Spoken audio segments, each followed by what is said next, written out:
Good morning, everybody. Welcome to the PT on Ice Daily Show, the May 10th episode, Fitness Athlete Friday, always the best day of the week here on the podcast. Excited to chat to you all today about a couple different strategies for us to earn more money as physical therapists. We all know how much money that the average student is coming out with in terms of debt when they graduate, and that we're constantly as a profession complaining about these declining reimbursement rates while it's becoming more expensive to become a physical therapist. But I think we're missing the boat on a lot of different things that could actually help us generate more money, whether we are a business owner or an employee. So I want to hit a couple strategies for that for you all today. Before we jump into that topic, I do have to mention one thing that we have coming up inside the Fitness Athlete Division. That is June 22nd and 23rd in Fenton, Michigan. We are hosting our first Fitness Athlete Summit. So we're going to have the entire team there. All of our instructors are going to be together for one course. That one is going to be an absolute blast. Check that one out at ptonice.com. All right. So we are going to talk about a couple things specific to the fitness athlete in terms of earning more income. But before we get to those specific things, I want to talk a little bit more big picture on some things that I think are incredibly valuable for us to research and know and think about if our goal is to earn a little bit more income here.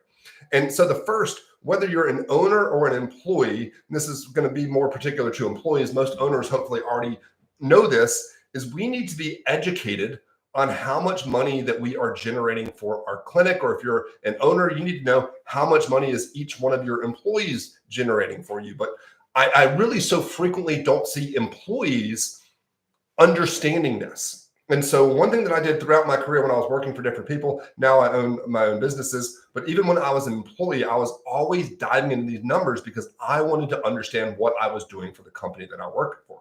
So, depending on what software your clinic uses for billing and things like that, that might just be a couple clicks to be able to see how much money you've generated over this entire year. Or you might have to do a little bit of math yourself. I've been in situations where that number was readily available. I've been in situations where that number was really hard to find. But in general, if it's hard to find, then you just have to figure out what your average reimbursement, if you're in network, is per visit and multiply that by how many visits you see per year. And you're going to get a decent idea of how much overall money that you're generating for the clinic. And then what you want to do is you want to take that number and compare it to your income. How much of that money that you're bringing in are you taking home? And I don't, you're going to find a lot of variation in that number in terms of what you're taking home versus what you're generating. I will say that the number that I've heard thrown out repeatedly is the 30 to 40% number. At Onward, we're at a network, Onward Physical Therapy. So we believe that number should be 50%, or maybe even a little bit more than that, depending on a number of different factors. But 30 to 40% is the number that I've seen thrown around the most. I'm always really shocked at how often, when I'm traveling and teaching and talking to different physical therapists, at how often some of them are in a model where they're seeing 4 patients at once. And if we do 4 times $75 times, however many patients per week that is, times however many weeks per year you work, I've run into a number of physical therapists that are out there generating $500,000, $600,000 a year for their clinic while making about $80,000, while making like 20% of that number, which is just insane. And you have to be educated on this so that when you go in for your next contract negotiation, you kind of have an understanding of where you sit here. Now, again, that number is going to slide back and forth quite a bit. And I think one of the things that would slide back and forth considerably on is if you were taking a salary, a set in stone salary, versus you having a deal in place where you take some sort of percentage of revenue, or you're paid per visit, or something along those lines. And that tends to scare a lot of physical therapists that tend to want that set in stone salary.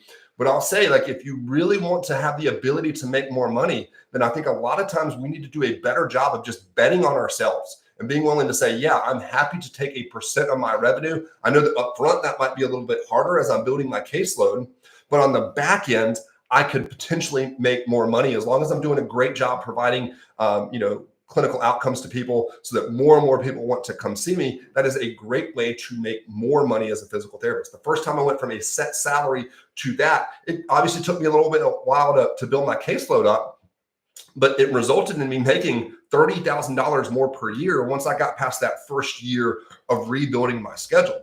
That helped me pay off my student loans dramatically faster because I was willing to bet on myself and take a percent of my collections rather than a fixed set in stone salary. And I'll also say, if you're an employee, there are a lot of owners that love that idea as well, because they're not going to have a fixed expense. They're going to have somebody that's in this eat what you kill model. And they know that that's going to keep you hungry. That's going to keep you working a little bit harder, things like that. So it can oftentimes be a very big win-win for all parties there. And, if you're an owner, one of my favorite parts about being a business owner is being able to pay my employees really, really well. And so I love to see when they're really dialing in on their clinical skills, they're doing a great job marketing and selling, and then they're getting rewarded for their hard work. And I want to pay them so much money as a reward for that hard work that they never want to leave my clinic because of the finances of it. I want them to stay with me forever because they know that I'm going to do the best job I possibly can of taking care of them financially. So think about betting on yourself and taking a percent revenue instead of a flat salary. With that, one other tactic that you should consider is, are there things in your contract that you don't need? So let me give you an example of this. A few years ago, I was working for a clinic and I was making 40% of my collections from that company. So that resulted in me, again, making a big jump from my previous salary, but they also offered a couple other things. They had a health insurance plan that they offered, and they also gave me 15 sick days valued at $150 per day. So I don't remember the exact math on that, but when I ran the numbers here, I recognized that, number one, I could use like a religious medical sharings insurance option instead of their insurance option, and that would cost me less money and get rid of the fixed expense for the business. And I also recognized that this was earlier in my career, before I was married. I wasn't taking that much vacation time, and I wasn't taking any sick days. So I'd get to the end of the year and I'd have all these sick days at $150 per day. And I recognized that, goodness gracious, I could take those 5 sick days, but I generate more money when I'm in the clinic than $150. So I'd rather work. This was when I was trying to really aggressively pay off my student loans. And so I actually did the math on this in terms of the insurance versus those sick days. And if my percent collections went from 40% to 41.5%, that was like my break-even point there. So I went to my boss and I said, look, you've got these fixed expenses of sick days and my insurance, and I don't need either one of those. So what if instead of that, we just changed my percent collections to 43%? And my boss was thrilled. He was happy to get rid of a fixed expense. And so just by doing those numbers and thinking through what I valued and didn't value as much, I was able to come up with a strategy that made me several more $1,000s per year. Probably resulted in about $2,500 to $3,000 extra dollars per year, which is wonderful. So negotiate those things away that you don't need. And then another thing that I think is really important for us to do when we just talk big picture numbers here is to set your goal income, then backtrack to the amount of money you need per hour. Now, this is one that's really important for both employees and owners. But like if you're an owner of a business and you're trying to decide how much to charge for different services, especially the ones that we're going to talk about here in a minute, what I like to think of is, what's my goal salary for that year? Divide that by 2,000 hours, and that needs to be the net income that I make per hour. So let's say, just for simple math, you want to make $100,000 per year, divide by 2,000, that's $50 per hour that you need to be taking home. And so that means that you then have to factor in your admin time, marketing time, your expenses, et cetera, et cetera. But that gives you a really good idea of where to start from your pricing standpoint. And you got to have that in mind if you really want to grow financially a little bit. Final big generic thing before we get into a few fitness athlete specific tactics is that I think overall, we need to worry dramatically less about the alphabet soup behind our name. Our patients don't really care that you have the ABC and the XYZ certification, et cetera, et cetera.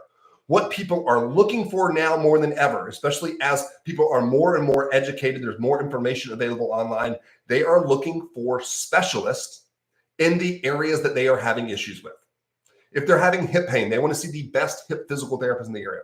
If they're struggling with running, they want to see the best running physical therapist out there. If their shoulders hurt with snatch, they want to see a physical therapist that understands the needs of the fitness athlete. So worry less about the alphabet soup and more about building an undeniable skill set with your target demographic that you can then market to and have basically a guaranteed nonstop influx of patients into your door. That's why ICE is really working on revamping like our course logistics here. And we're really pushing people towards our certification, such as our fitness athlete certification or older adult certification.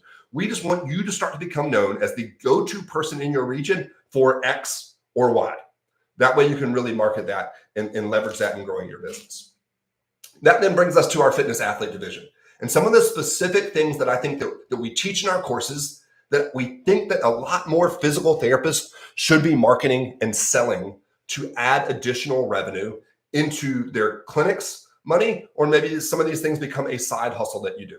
So I'm gonna throw just a couple different ideas out at you. Number one, mobility programming, especially in the fitness athlete space, where we're doing some really complex movements that take our muscles and joints through more range of motion than we see in almost any other sport. So take somebody that's working out, trying to improve their strength at a Globo gym. Maybe they're doing lat pull downs. Well, lat pull down usually take your shoulder to about 160, maybe 170 degrees of flexion.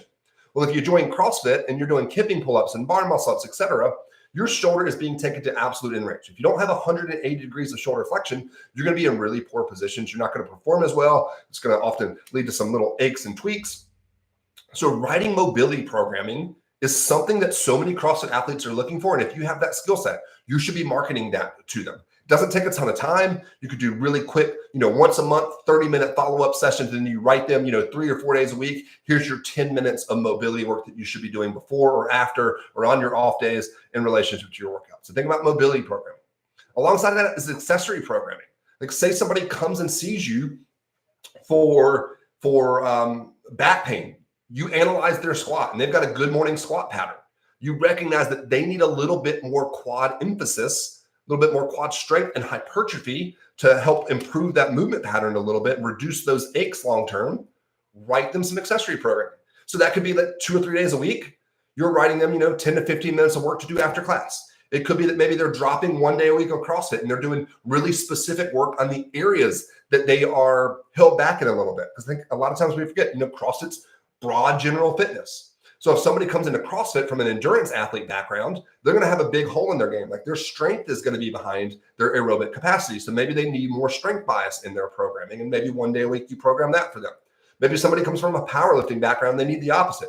And so you start programming them some accessory zone 2 work to really build that aerobic base. There's a lot of stuff that we could do in the accessory programming standpoint too. And I don't see a whole lot of CrossFit gyms doing this right now. So most of the time you won't be stepping on your local CrossFit gym's toes by doing this because they just simply usually don't have the time to handle extra programming.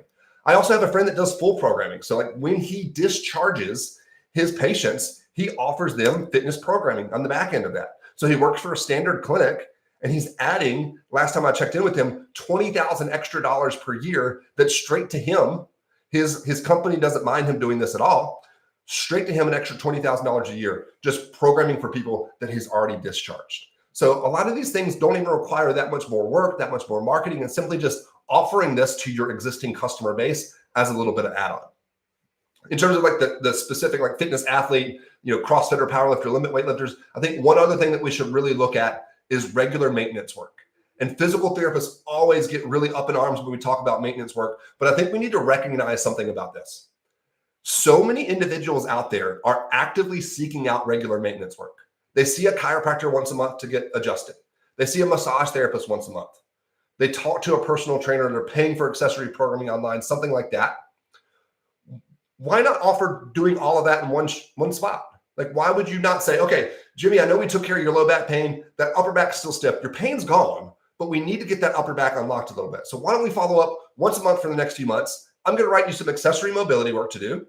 But once a month, we're going to crack your upper back. We're going to spend some time doing some mobilizations there. We'll do some soft tissue work, et cetera, et cetera, et cetera.